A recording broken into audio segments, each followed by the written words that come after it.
You're seeing your baby in an incubator, and it's just drama all over the place. And I remember even in my prayer saying to God, I could never, you can't do something like that to me again. You just can't.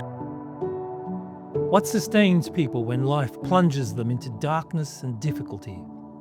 I set out to explore and document some remarkable faith stories from around the world. My journey led me to South Africa, where I met Matthew, who shared with me how he became closer to God through experiencing every parent's worst nightmare. When I was 18, 19, I did university, everything was going well, got a job, started a business, and life was really great. I was a member of the church and quite active. And then at the age of 26, my wife fell pregnant, expecting our first child. And it turned out we were warned earlier that there was a potential that he was going to have spina bifida. And of course, it's a huge piece of news to get young parents. And up to this time, pretty much nobody's, I've had no tragedy in my life. I had no major issue to deal with. Samuel was born on the 23rd of December, 2006. Turns out when he was born, they said, yes, he has a form, but it's a broad range spina bifida. It may well be that we can treat him, and he may not have the worst form of this, and he may be able to live a reasonably normal life. But quite soon after his birth, he developed hydrocephalus, which is a swelling of the brain. So we're these young parents, we've never ever had to deal with this. We probably spent very little time in a hospital. And it was just something that just hit us completely. So we eventually did get Samuel home. It was an amazing day just to bring your son home after probably 40 days in hospital. But about a week, 2 weeks later, he just started declining, and he developed meningitis. So we had to bring him back to hospital, and went through an extreme period of difficulty and amazing people, because it was just realizing what compassion and love was when you need it most. Ultimately, Samuel passed away at 70 days.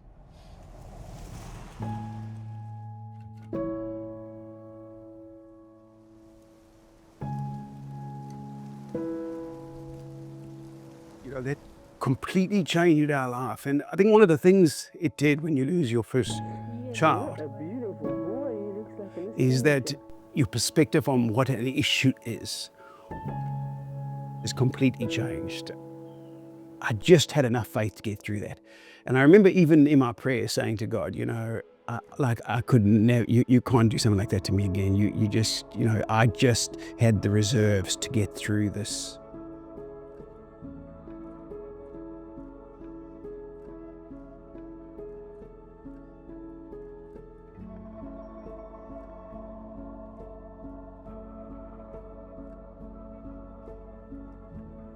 So I think we kind of thought, we've done with kids, but we both thought, we both came from bigger families. My wife has 4 sisters, 5 daughters. I had 3 brothers. So we tried once more, and she fell pregnant. And our baby boy, Jacob, was born. He immediately checked just to make sure, knowing that there had been spina bifida, and, gave it a 10 out of 10. We were all celebrating. Everything was great. Till the next morning, Petru said, there's just something wrong with this baby. He won't feed. And eventually she managed to convince the staff, we need to have a look what's going on here. They did some scans, and they discovered that he had quite a lot of abnormalities. The condition is called imperforate anus, which means actually his bowel hasn't connected to his bottom. But because they had taken so long to discover it, he'd actually developed a form of septicemia. So he went into shock and had a fit. So they had to take this baby, now just over a day old, and they literally ICU operation, cut open the baby, try and remove the bowel so that you could get it out into a stoma bag. And the prognosis was very low for his survival. And seeing my wife in the state that she was. And it's kind of a weird thing because, obviously whoever's listening to this, if you have only ever believed in God all your life, to come to the moment where you actually think, there isn't a God, that the world could not be constructed in this way if there was a good God.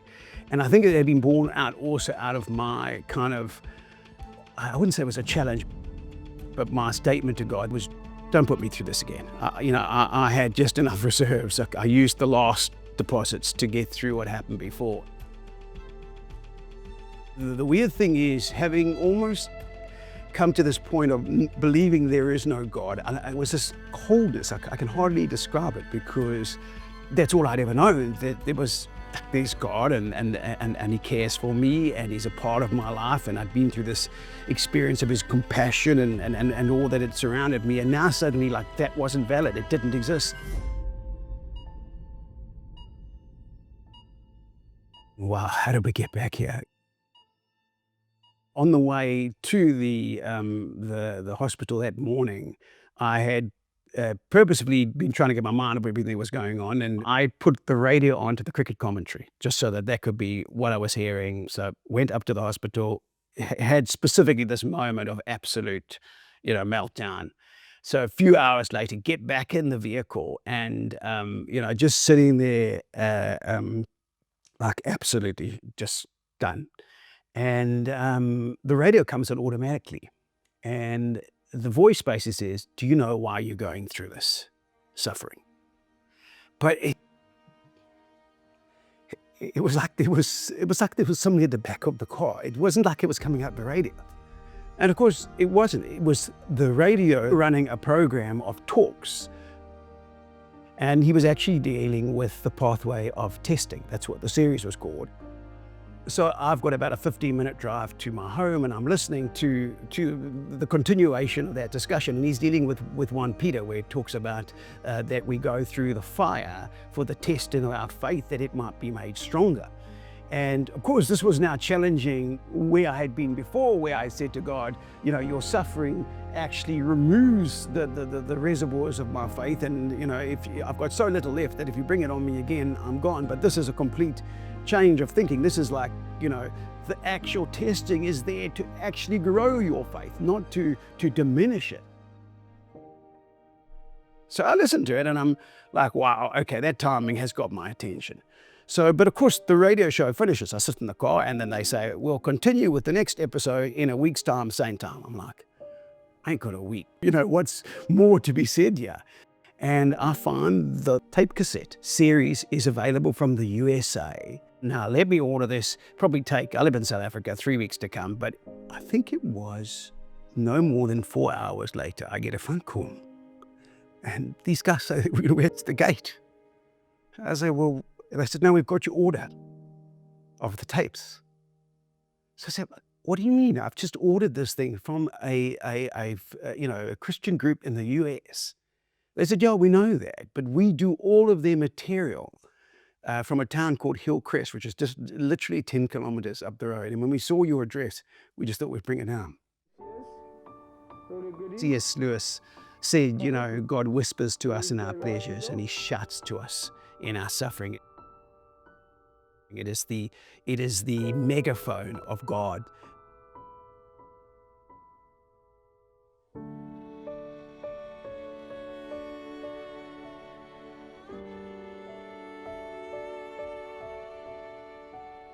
I think sometimes when we go through suffering, we want to know, what is the purpose of this particular pain I'm going through right now? We want to sort of work it out too quickly. And I don't think that's what we're called to do. We're called to realize that ultimately, if there is meaning in life, that this is ultimately working towards that meaning. There's a voice behind you. Take the step to keep believing in that voice, because when you come through, you'll hear that voice even stronger as well.